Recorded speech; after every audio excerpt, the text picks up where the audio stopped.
Libro del profeta Ageo, capítulo 2. Vamos a ponernos en pie para darle lectura, versículos 1 al 9.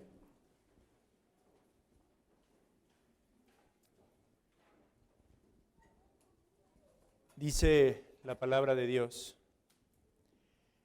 En el mes séptimo, a los 21 días del mes, vino palabra de Jehová por medio del profeta Ageo, diciendo: Habla ahora a Zorobabel, hijo de Salatiel, gobernador de Judá, y a Josué, hijo de Josadac, sumo sacerdote, y al resto del pueblo, diciendo: ¿Quién ha quedado entre vosotros que haya visto esta casa en su gloria primera? ¿Y cómo la veis ahora? ¿No es ella como nada delante de vuestros ojos? Pues ahora, Zorobabel, esfuérzate, dice Jehová.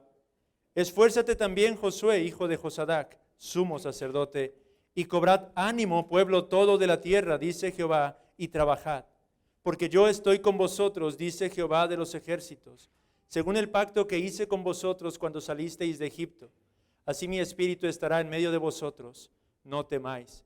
Porque así dice Jehová de los ejércitos: de aquí a poco yo haré temblar los cielos y la tierra, el mar y la tierra seca, y haré temblar a todas las naciones, y vendrá el deseado de todas las naciones, y llenaré de gloria esta casa, ha dicho Jehová de los ejércitos.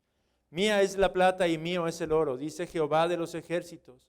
La gloria postrera de esta casa será mayor que la primera, ha dicho Jehová de los ejércitos, y daré paz en este lugar, dice Jehová de los ejércitos. Pueden tomar su asiento.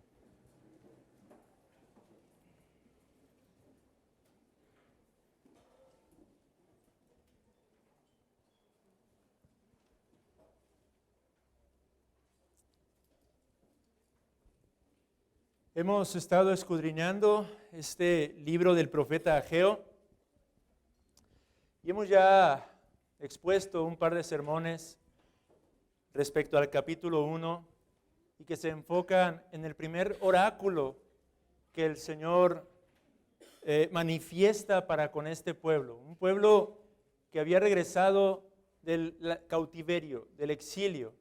Después de estar durante muchos años en Babilonia, este remanente regresa con el propósito de reedificar la ciudad de Jerusalén y el templo que se encontraba en Jerusalén.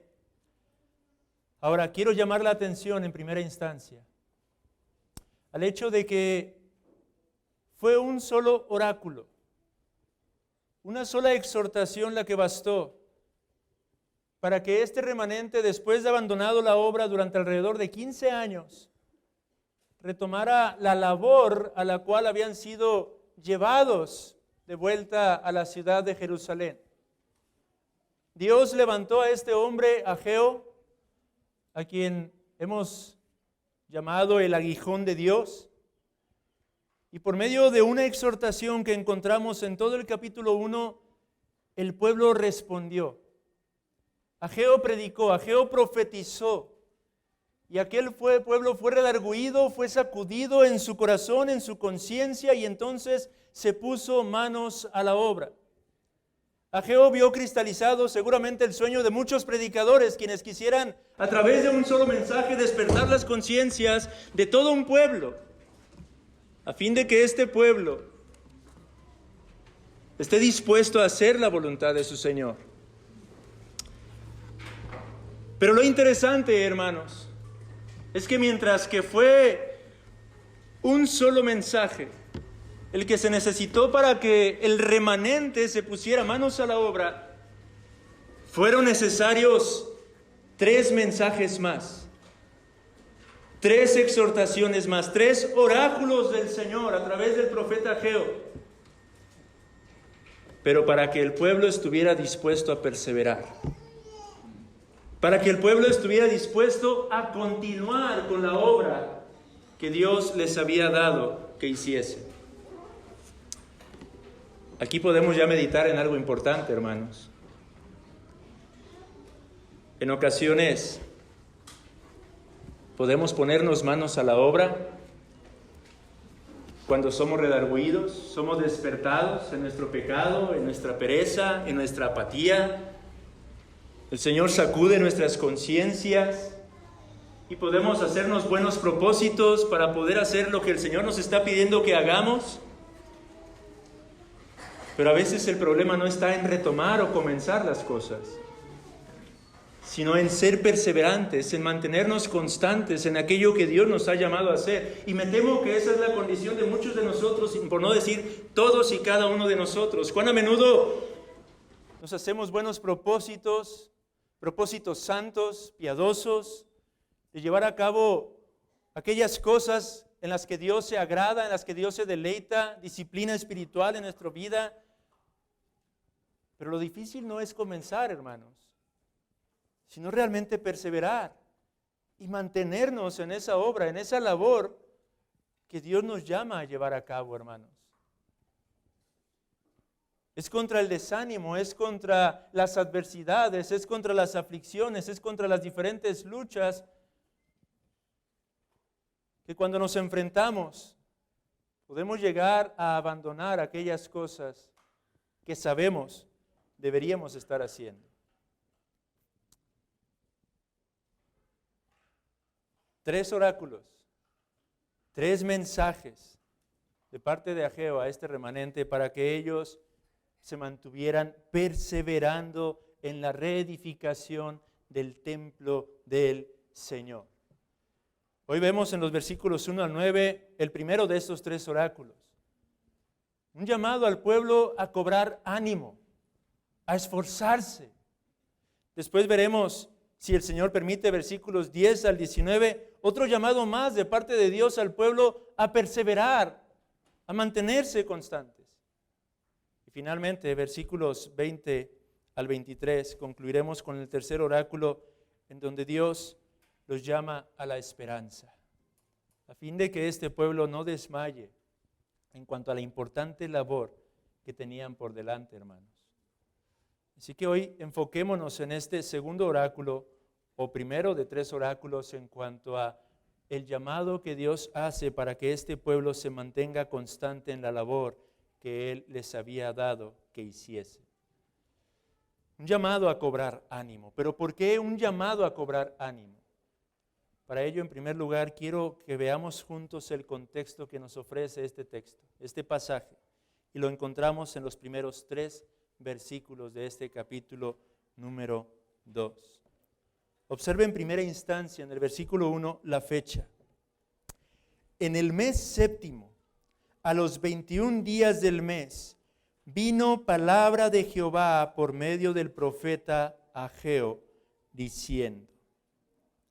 Esto es casi un mes después de que este remanente hubiera retomado la obra de reedificar o de edificar el templo. La fecha precisa, algunos comentaristas la datan el 17 de octubre del año 520 antes de nuestro Señor Jesucristo. Ahora, es importante lo que el Señor nos muestra aquí. En el calendario hebreo corresponde al mes séptimo. El día 21 del mes séptimo. ¿Por qué es importante esta fecha? Porque en el mes séptimo y en esos días particularmente, el pueblo de Israel tenía una ordenanza que cumplir. Había un mandato que el Señor les había dado en el libro de Levítico, capítulo 23, versículos 39 en adelante. Dios les había ordenado llevar a cabo la celebración de la fiesta de los tabernáculos. El mes séptimo era un mes en el que el pueblo judío tenía que llevar a cabo esta preciosa celebración. Una celebración que tenía el propósito de recordarles que en algún momento sus antepasados habían sido extranjeros, peregrinos, habían caminado errantes por el desierto. En aquella ocasión tenían que dejar sus hogares y habitar en una especie de cabañas, tabernáculos, tiendas de campaña, digámoslo así. Y este día, el día en que el Señor habla a su pueblo por medio de profeta Ageo, es correspondiente al último día de esa fiesta de los tabernáculos. Esos días eran días de reposo, el pueblo cesaba cualquier obra, tenían que descansar para buscar una comunión con su Señor. Y eso tenía el propósito de recordar al pueblo de Israel la liberación que habían experimentado de manos de los egipcios, el estado de esclavitud en el que en otrora tiempos habían encontrado, pero que Dios por su gracia los había rescatado, los había libertado. La fiesta de los tabernáculos tenía ese propósito, darles la fidelidad de este Dios. No solamente los llevaba a recordar el pasado, pero según el libro del profeta Isaías, capítulo 4, versículo 6, al mismo tiempo apuntaba hacia la verdadera y plena liberación que vendría en un futuro. Porque este concepto de los tabernáculos, Sukkah o Sukkot en plural en el hebreo, apunta a ese lugar particular en el que al final el pueblo puede refugiarse en última instancia, esa sombra que solo el Señor puede proveer, esa protección que solo el Dios eterno, Yahweh Tsebaot, como vimos ahora en la lectura de este capítulo 2 al principio, se repite una y otra vez esa frase, Jehová de los ejércitos, solamente este Dios, el Dios que es omnipotente, el Dios que es todopoderoso, podría proveer esa clase de descanso y refugio para su pueblo. Pero el séptimo mes, hermanos, no solamente nos recuerda el contexto, el ambiente, el clima que se respiraba en esos días en medio del pueblo de Israel, en el sentido de que estaban celebrando esa preciosa fiesta, sino que el séptimo mes también era importante para el pueblo de Israel, debido a que según segundo libro de las Crónicas, capítulo 5, versículo 3, fue en el séptimo mes, varios años atrás, cuando Salomón dedicó aquel majestuoso templo que edificaría para su Dios. David, recordamos, su padre había tenido ese deseo en su corazón de edificar templo al Señor. Pero Dios le dijo que él no edificaría un templo porque había demasiada sangre en sus manos, pero su hijo es quien le levantaría un templo, una casa en la que él moraría. Y fue en un séptimo mes cuando Salomón finalmente concluye la obra y dedica el templo. Y es cuando leemos en el capítulo 5 del segundo libro de las Crónicas que la gloria del Señor se manifestó de tal manera que los sacerdotes no podían ministrar allí por causa de la nube, la Shekinah del Señor que se encontraba entre ellos. Este es el contexto que se respiraba en esos días, hermanos. Creo que podemos ahora tratar de ponernos un poco en los zapatos de aquel remanente. Y es en ese momento cuando Dios ordena a Ageo, versículo 2, habla ahora a Zorobabel, hijo de Salatiel, gobernador de Judá, y a Josué, hijo de Josadac, sumo sacerdote, y al resto del pueblo, diciendo. Ahora ya no es una exhortación como tal, hermanos. A diferencia del capítulo 1, cuando vimos la manera en la que Dios realmente sacudió las conciencias de este remanente que se estaba comportando no como el pueblo de Dios, sino como un pueblo más de entre las naciones. En este segundo oráculo, Dios está hablando ya no para reprender, sino para animar a este remanente. Ya no se refiere a este pueblo como este pueblo simplemente, ahora está dirigiéndose a su pueblo, a su remanente. ¿Y con qué propósito Dios quería animar? ¿O cuál era la causa por la que el pueblo seguramente se encontraba desanimado? El texto nos lo revela a través de las preguntas que hace el Señor en el versículo 3. Primer pregunta. ¿Quién ha quedado? Pregunta el Señor. ¿Quién ha quedado entre vosotros que haya visto esta casa en su gloria primera? Dios está dirigiéndose al pueblo y Él quiere saber, quiere que reflexionen. ¿Quién de entre ustedes pudo contemplar el templo anterior? ¿Y cómo la veis ahora? Es la segunda pregunta que hace. ¿Qué os parece, vosotros que habéis visto este templo en su gloria pasada? ¿Qué les parece ahora lo que están haciendo con sus manos? Y una tercera pregunta. ¿No es ella como nada delante de vuestros ojos? O como una traducción lo pone, ¿no la ven como muy poca cosa? ¿Cuál era el motivo, amados hermanos, del desánimo que había en el corazón de este remanente? Déjeme decirle cuál era el motivo. Ellos se encontraban allí en la fiesta de los tabernáculos. Seguramente, a causa del reposo que tenían que guardar, estaban contemplando a su alrededor los muchos escombros que todavía se encontraban, los cimientos que ya habían sido instalados años atrás.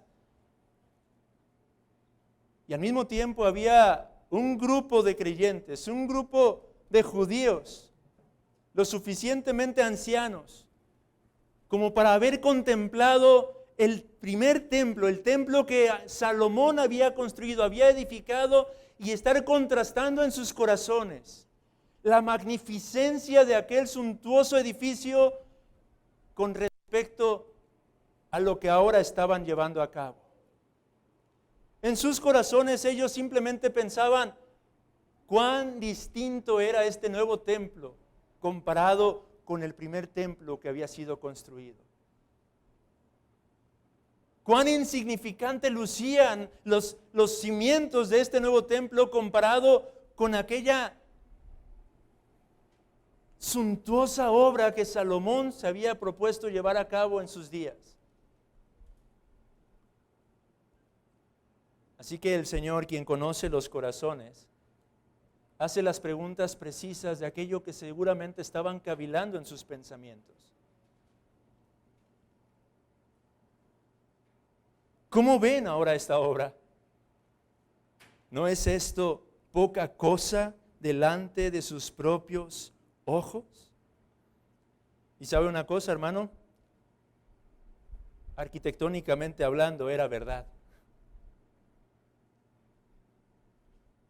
Dios quería que ellos se dieran cuenta de que era una realidad, que la obra que estaban llevando a cabo no se comparaba en ese sentido con respecto a lo que Salomón había llevado a cabo varios años atrás. Habían pasado alrededor de 66 años desde que había sido destruido por completo aquel templo. Y ciertamente Dios, si bien es cierto, quería animar a su pueblo, no lo iba a hacer a través de un falso optimismo. No, hermanos, Dios no obra de esa manera. Dios va a mostrarle al pueblo la realidad de las cosas. Y cuando Dios quiere tratar con los suyos, primeramente les va a mostrar la realidad. Les va a mostrar su verdadera situación, les va a mostrar su verdadera condición. Dios no va a maquillar las circunstancias, Dios no va a maquillar las situaciones. Él va a hablar siempre con toda veracidad. Y lo que Él quería hacer era despertar a ese pueblo para poder animarlos, pero no simplemente mintiéndoles, sino ofreciéndoles dos razones que en un momento más veremos. Y una vez que hace eso el Señor, es entonces que sí viene una exhortación o un llamado en el versículo número 4. Es aquí donde Ageo una vez más sacude el corazón del pueblo de Dios.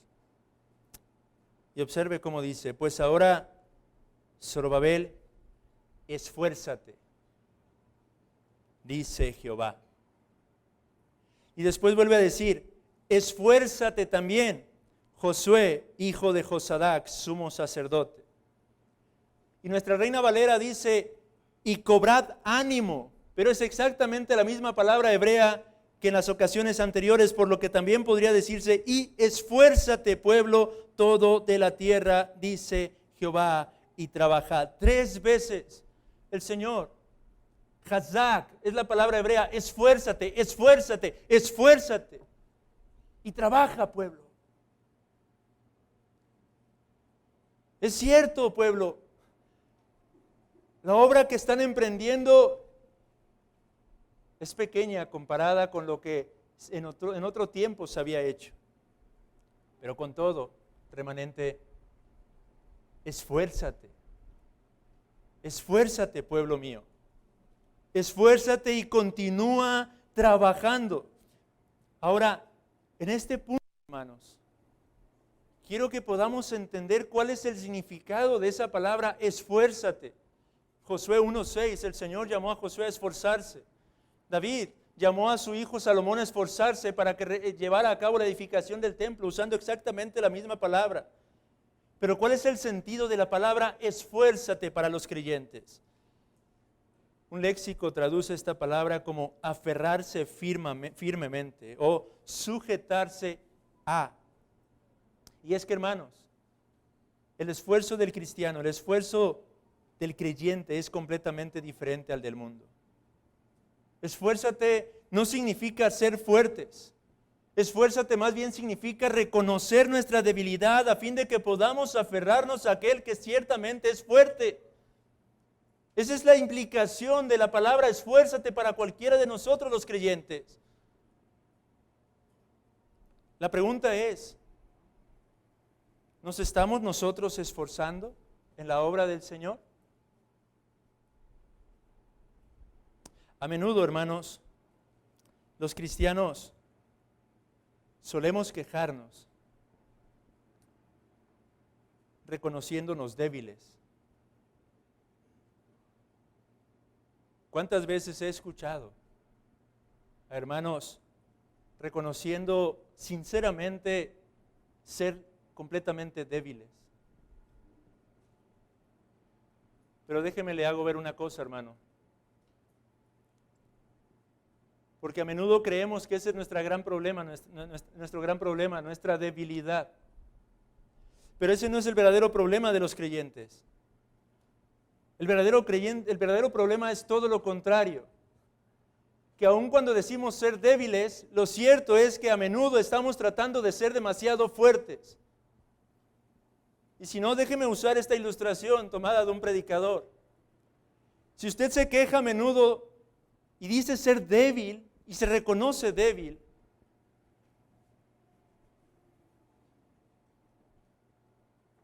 en medio de las luchas y adversidades que seguramente está enfrentando como todo verdadero hijo de Dios, déjeme preguntarle,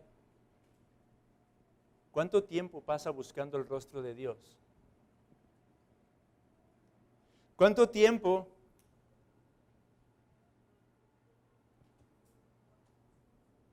pasa realmente buscando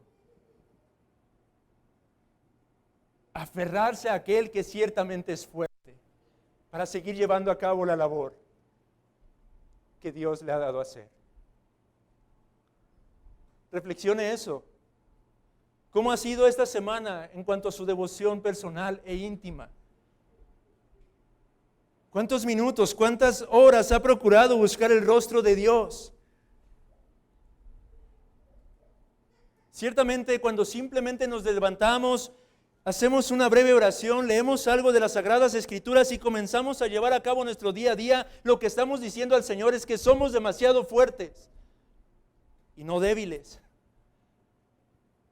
Porque si nos reconociéramos como débiles, lo cierto es que pasaríamos mucho más tiempo buscando insistentemente la gracia que necesitamos para llevar a cabo la obra que Dios nos llama a hacer, hermanos.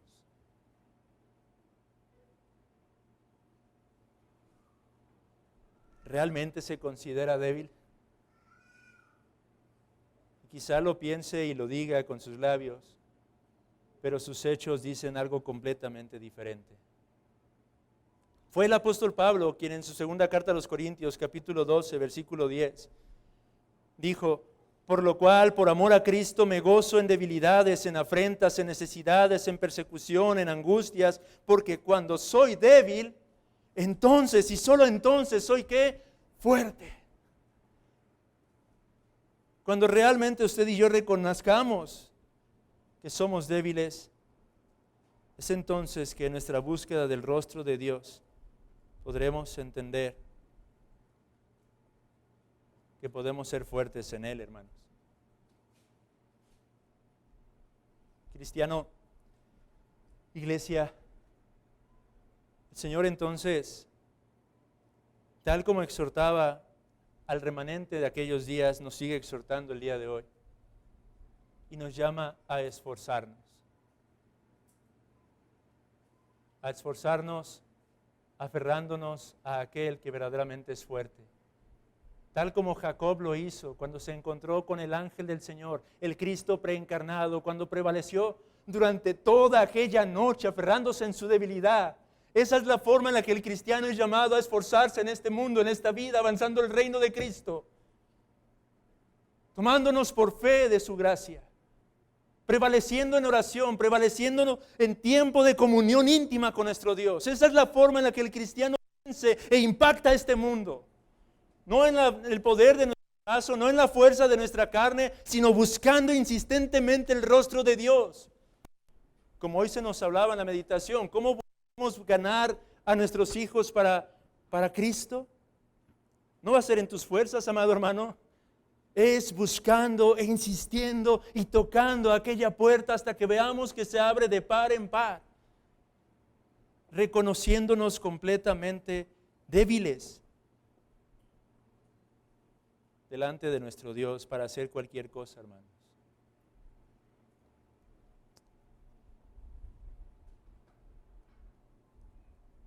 Y decía que encontramos dos razones, o dos promesas, podría decir, que el Señor hace para alentar a su pueblo. Dios, como comentaba, no nos va a alentar ocultándonos la verdad. Él nos va a mostrar la realidad de las cosas. Lo cierto es que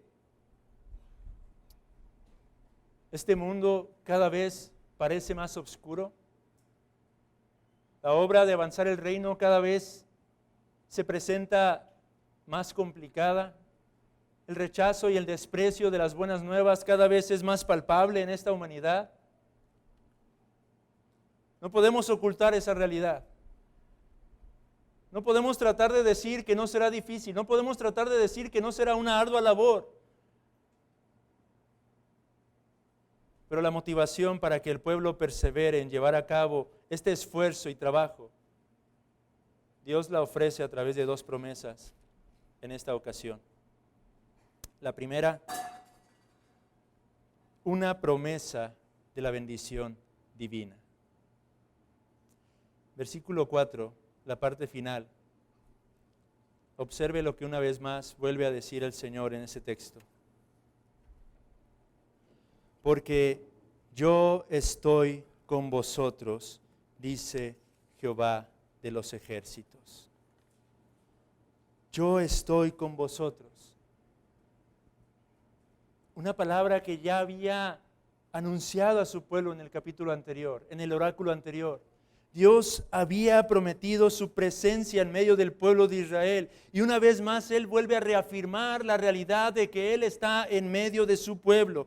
Yo estoy con vosotros, dice Yahweh Tsebaot, el Dios omnipotente, el Dios eterno, el Dios soberano, asegura estar con nosotros, hermanos. Y es que el desánimo, dice un comentarista, surge cuando escuchamos a los detractores o cuando nos escuchamos a nosotros mismos, pero la fe crece cuando escuchamos a nuestro Señor. Y quiera el Señor, por la obra de su Espíritu Santo, que podamos oír hoy su voz a través de estas palabras. Porque Dios está confirmando a aquel pueblo estar en medio de ellos. Hermano, ¿parece esta obra pequeña? ¿Puede verse esta iglesia local como una iglesia sumamente pequeña comparado con la vasta humanidad que hoy en este momento se encuentra deshonrando al Señor en este día que ha sido creado para honrarlo? Podemos verlos como insignificantes en contraste con la gran cantidad de personas que desprecian el señorío de nuestro Salvador Jesucristo. Ciertamente, numéricamente lo somos, amados hermanos, pero la gran diferencia es que Dios dice está con nosotros. Esta iglesia local puede verse pequeña. Puede haber pequeñas iglesias locales conformadas por 8 miembros, por 20 miembros, pero con todo, la Biblia asegura que Dios está con cada uno de ellos.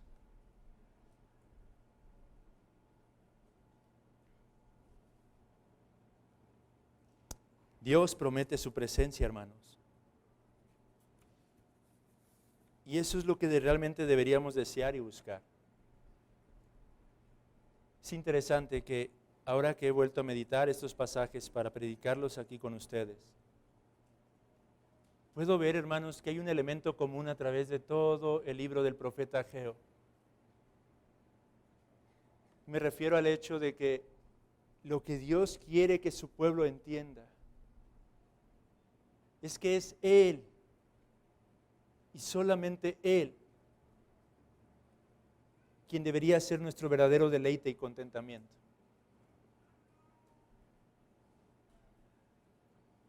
El hecho de saber que Dios está con nosotros debería ser el aliento suficiente para que este pueblo continuase llevando a cabo su obra. El hecho de saber usted y yo que Dios está con nosotros debería ser suficiente para seguir perseverando sin importar las diferentes aflicciones que tengamos que enfrentar. Pero a causa de nuestro estado caído, me temo que a menudo no entendemos lo que implica la realidad de la presencia de Dios con nosotros. Hermanos, Él es la fuente de la que proviene toda clase de bien para nuestras vidas. Él es lo que realmente necesitamos y no necesitamos ninguna otra cosa. En Lucas capítulo 10, versículo 42, tenemos aquel preciso contraste que la palabra nos ofrece respecto a dos mujeres, Marta y María.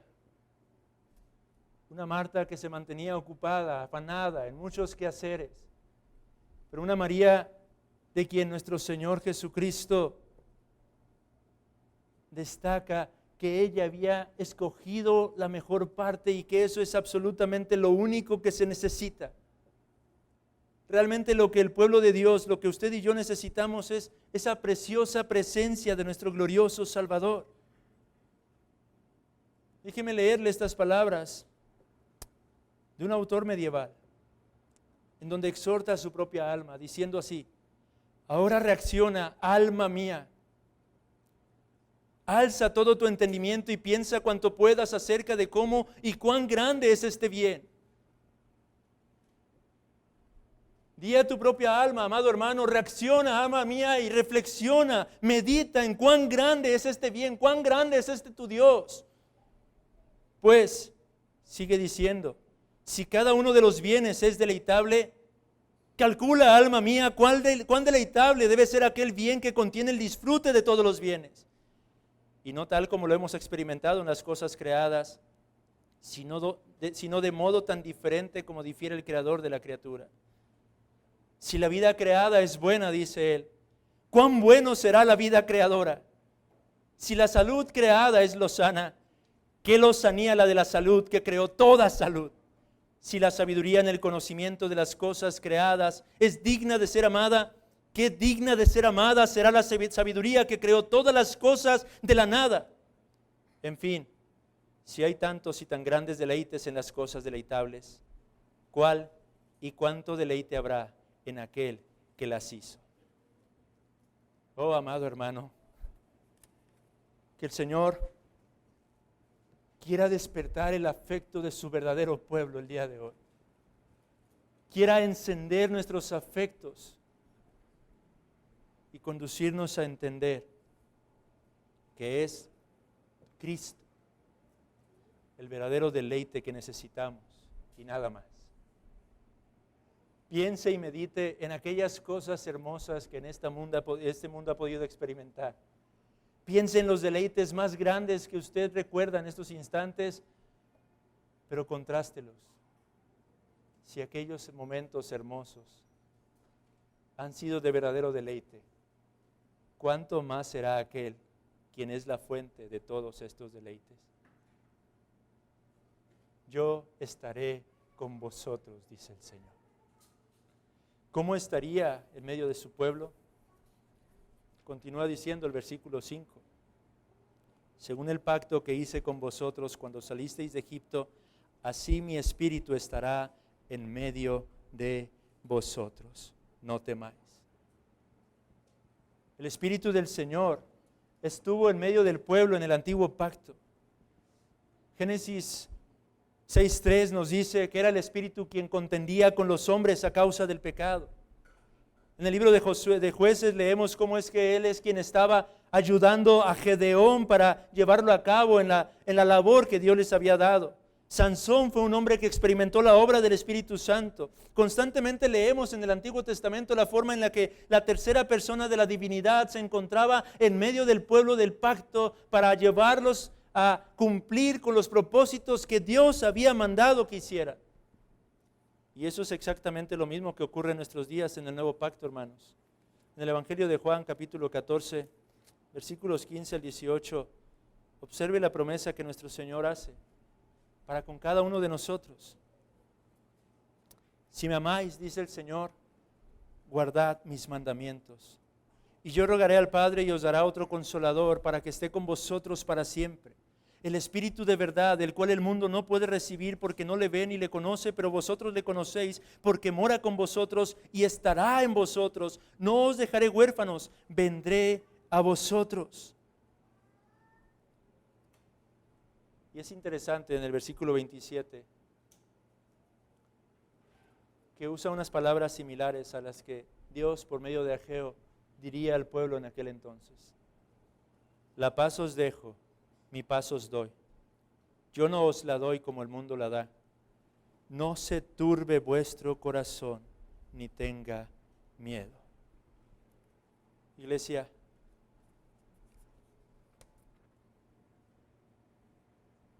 hay una obra que debemos llevar a cabo. Y la Biblia nos llama a esforzarnos. Y lo primero que nunca debemos olvidar es que Dios ha prometido estar con nosotros. Y que es la persona del Espíritu Santo la que mora en medio de su pueblo. Y que es la persona del Espíritu Santo la que nos guía, nos concede esa paz. Y que es Cristo, por medio de su palabra, quien hoy, al igual que en los días de Ageo, nos dice, no teman, no teman. Sí, hermanos, una vez más, hay obstáculos, hay dificultades, hay adversidad, hay desánimo, hay desaliento. Llegamos a desfallecer, llegamos a desmayar, pero seamos recordados el día de hoy que Dios está con nosotros. Pero si no fuera suficiente, hermanos, el hecho de saber que Dios está con nosotros, si no fue suficiente para el remanente el saber que Dios, Yahweh Tsebaot, estaba en medio de ellos, hay una cosa más que Dios les revela por medio de Ageo, para que sigan cobrando aliento. Y es que Dios les muestra, les da una revelación de la gloria venidera. Versículos 6 al 9. Dice allí, porque así dice Jehová de los ejércitos, de aquí a poco yo haré temblar los cielos y la tierra, el mar y la tierra seca, y haré temblar a todas las naciones, y vendrá el deseado de todas las naciones, y llenaré de gloria esta casa, ha dicho Jehová de los ejércitos. Mía es la plata y mío es el oro, dice Jehová de los ejércitos. La gloria postrera de esta casa será mayor que la primera, ha dicho Jehová de los ejércitos. Y daré paz en este lugar, dice Jehová de los ejércitos. Déjeme comenzar del final hacia el principio en esta parte de las Escrituras, hermanos. Lo que Dios está diciendo a su pueblo en este momento es que aunque esa edificación, materialmente hablando, luce insignificante comparada con aquella gran edificación de antaño, Dios está asegurando algo. La gloria que se manifestará en esta casa, dice el Señor, será muchísimo mayor que la gloria que anteriormente se había evidenciado en la casa anterior, en la casa edificada por Salomón. Viene un día, está diciendo en otras palabras, pueblo, en el que mi gloria se manifestará de una manera muy particular en este recinto. Ahora, ¿de qué estaba hablando el Señor en este pasaje, hermanos? ¿A qué se refería cuando hablaba de esa gloria postrera que sería mayor que la primera? Creo que la clave está en el versículo 7, hermanos. Porque dice, y haré temblar a todas las naciones, y vendrá el deseado de todas las naciones. ¿Qué significa esa frase, hermanos? ¿Qué quiso decir el Señor con esas palabras? Déjeme leer una cita de un comentarista. Algunos interpretan deseado para referirse a la riqueza de los gentiles que será traída al templo. Es mejor ver esto como una referencia a Cristo, el tesoro infinitamente invaluable, quien es el objeto de espera y deseo. ¿Quién es este deseado de las naciones? Ustedes encontrarán otras traducciones que allí lo interpretaron de una manera distinta. Las riquezas de las naciones serán traídas al templo, dice allí. Yo no estoy de acuerdo con esa traducción. Yo creo que realmente lo que está hablando aquí, o de quien está hablando, es de Cristo nuestro Señor. Él es el deseado de las naciones, pero ¿en qué sentido podemos decir que Cristo es el deseado de las naciones? ¿No decíamos hace un momento que la obra del avance del reino de nuestro Señor Jesucristo a menudo enfrentamos oposición, rechazo de parte de las multitudes? ¿No es verdad que usted y yo proclamamos a Cristo y a este crucificado y a menudo la gente nos desprecia por causa de ello? ¿No es verdad, amados hermanos, que en las calles, en el centro de esta ciudad, cuando predican el glorioso evangelio, las buenas nuevas acerca de la llegada del reino de nuestro Dios en la persona y obra de Jesucristo, a menudo son despreciados? ¿Por qué pues podemos decir que Cristo es el deseado de las naciones? ¿Cómo es que Cristo es el deseado de las naciones? Si las naciones le desprecian, ¿no dice el Salmo que es contra Jehová y contra su ungido que los pueblos, los reyes de este mundo se levantan? Déjeme decirle cómo Cristo es el deseado de las naciones.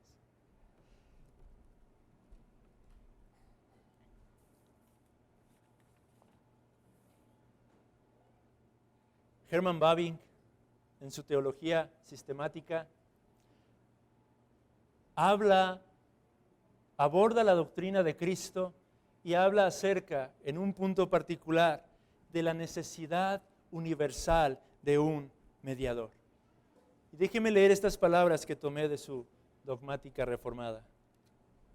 Él dice, en muchas religiones no solo hay una expectativa general de que un día el bien vencerá al mal, sino que esa expectativa está relacionada con una persona concreta.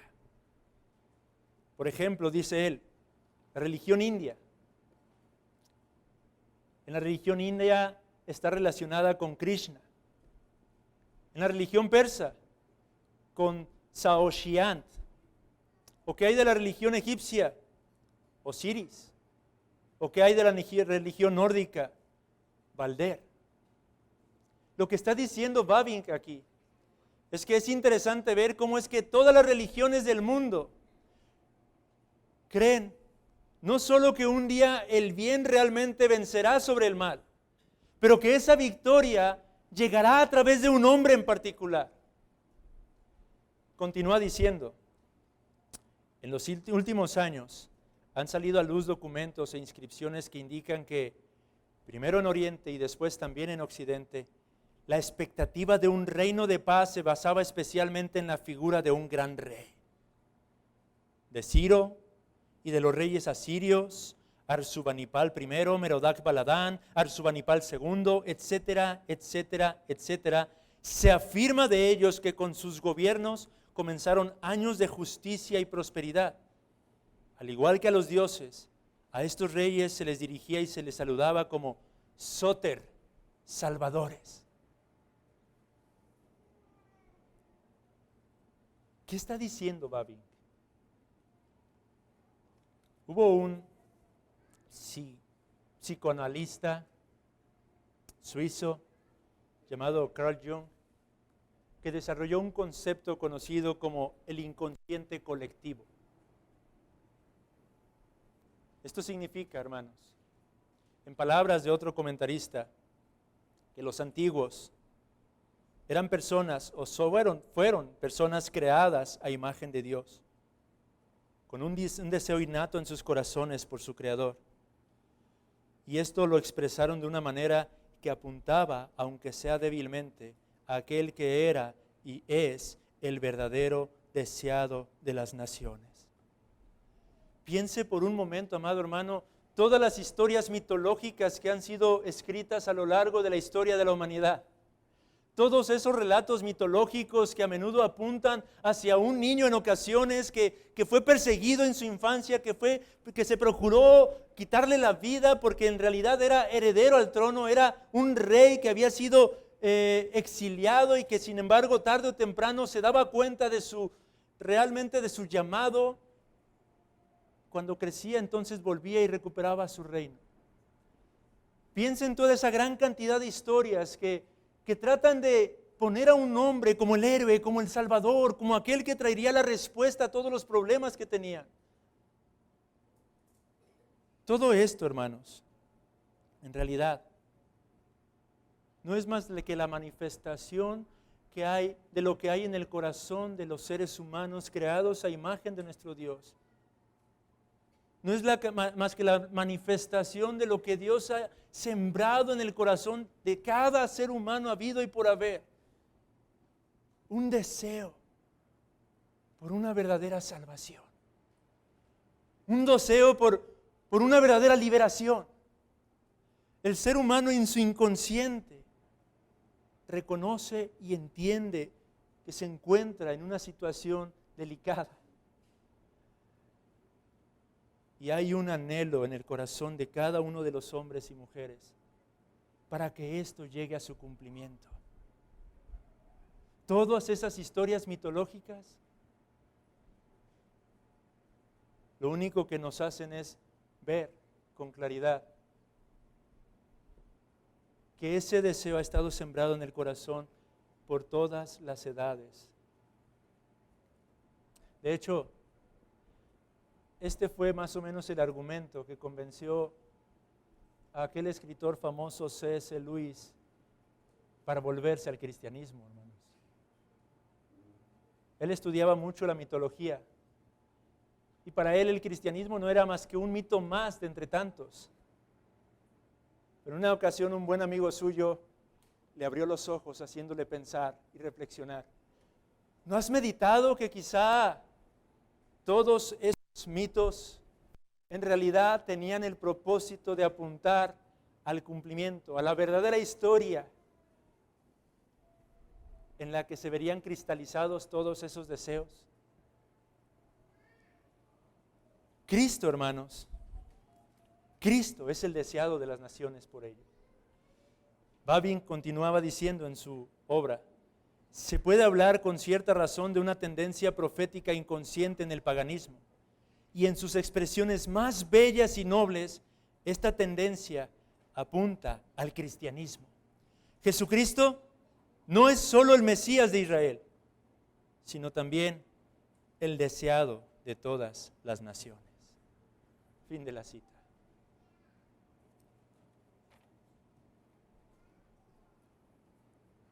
Y volviendo a nuestro pasaje, hermanos.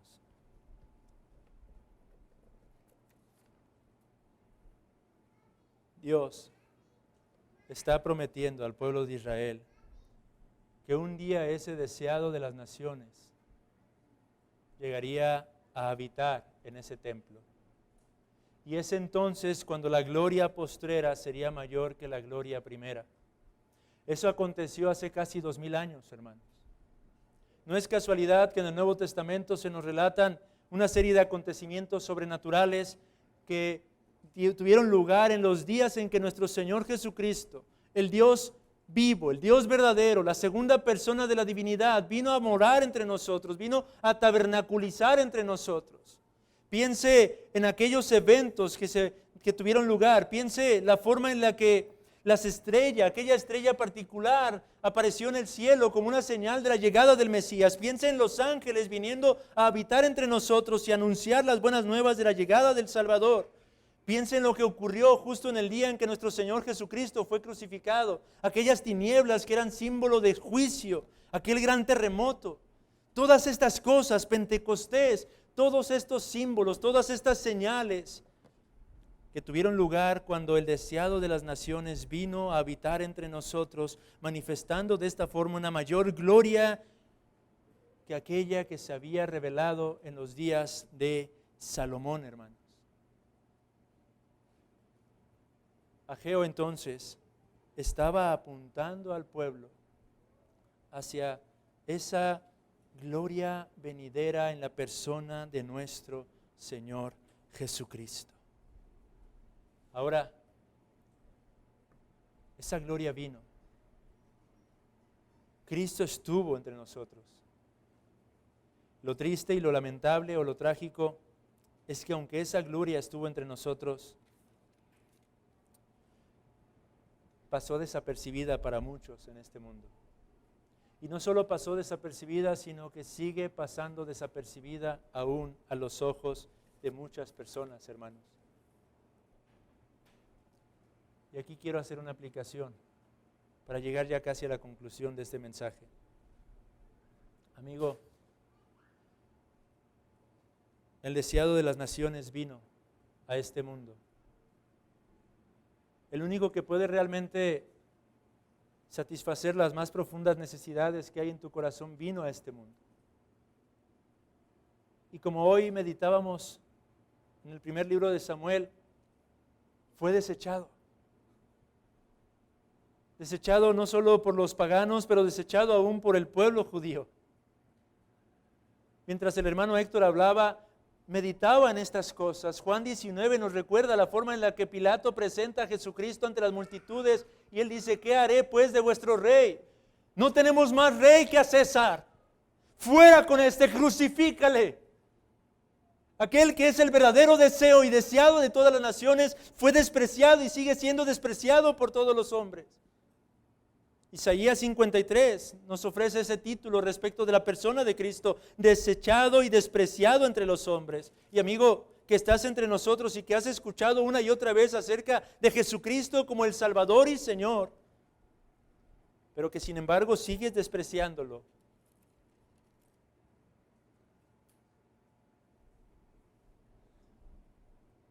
Déjame recordarte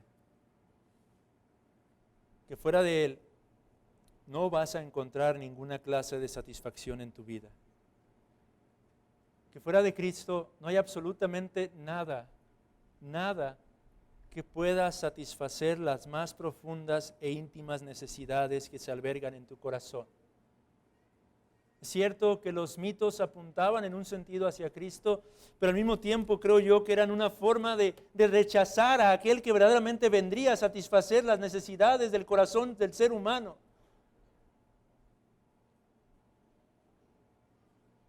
Porque solamente hay un Salvador. Solamente hay uno que puede venir y traer la plena satisfacción de nuestras almas. Y ese es Cristo, el deseado, el verdadero deseado de las naciones. Podrás tratar de insistir en llevar a cabo tu vida. Puedes tratar de insistir en hacer las cosas a tu manera. Pero de seguir por ese camino, el día llegará en el que, postrado en tu propio lecho, serás hecho consciente a la realidad de tu miserable existencia en este mundo, porque fuera de Cristo no hay absolutamente nada que merezca la pena poseer. Él es esa perla de gran precio. Él es el verdadero tesoro. Él es aquel quien satisface plenamente nuestras necesidades. Él es aquel por quien el apóstol Pablo consideró absolutamente todas las demás cosas como basura. Él es aquel a quien nosotros los cristianos hemos podido contemplar y encontrar. Amigo, ¿por qué? ¿Por qué despreciarás a este don precioso que el Padre ha concedido para todo pecador? ¿Por qué despreciar a su amado Hijo? ¿Por qué ¿Por qué preferir seguir sirviendo al César y no a este Rey de Reyes y Señor de Señores, en quien en última instancia tendrás que postrarte delante de Él? ¿Por qué seguir queriendo satisfacer tus necesidades en este mundo, sabiendo que al final de tus días todo será completamente vano? Amados hermanos, si tú ya has descubierto esta perla de gran precio, ¿por qué es que a menudo la tenemos tan en poco?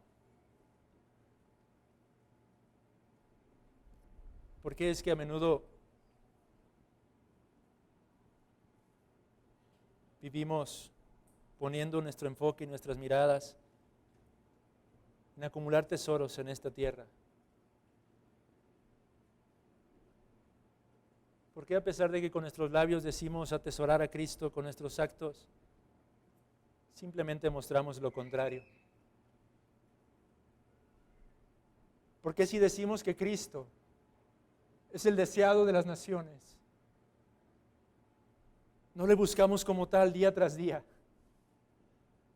¿Por qué si decimos y creemos que Él es quien satisface absolutamente todas las necesidades que se albergan en nuestra alma, ciertamente no vamos a Él y bebemos de su fuente todos los días hasta estar saciados?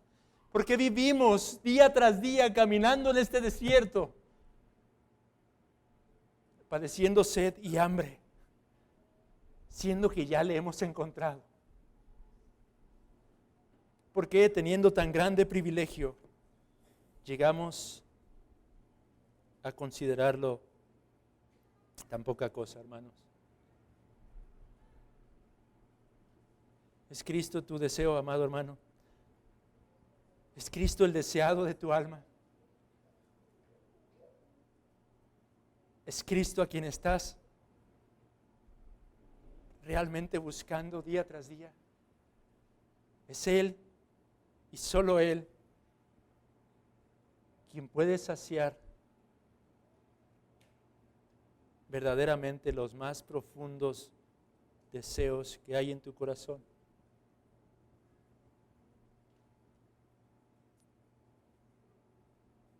El deseado de las naciones vino, hermano. Pero estas palabras de Ageo apuntaban a la realidad de que hay un día en el que esto llegará a su plena consumación. Todos estos acontecimientos de los que habla Ageo tuvieron un cumplimiento parcial en la primera venida del deseado de las naciones, pero ciertamente apuntan al mismo tiempo hacia la segunda venida de nuestro Señor Jesucristo. ¿Por qué es que este remanente, me refiero a este pueblo, al pueblo en el nuevo pacto, por qué es que ustedes y yo, amados hermanos, somos llamados a esforzarnos y a cobrar ánimo en medio de las diferentes adversidades? Dos cosas: porque Dios está con nosotros y porque el deseado de las naciones volverá un día y los cielos serán transformados por completo. Cielos nuevos, tierra nueva, dicen las Sagradas Escrituras, el apóstol Pedro. Porque hay un día en el que la gloria postrera de este templo, de esta casa, será por mucho mayor a causa de la plena manifestación de nuestro glorioso Salvador. Ese es nuestro anhelo, amados hermanos. Quiera el Señor despertar el día de hoy nuestras vidas y producir aliento en nuestros corazones para perseverar en este precioso llamado de seguir edificando su santuario, hermanos.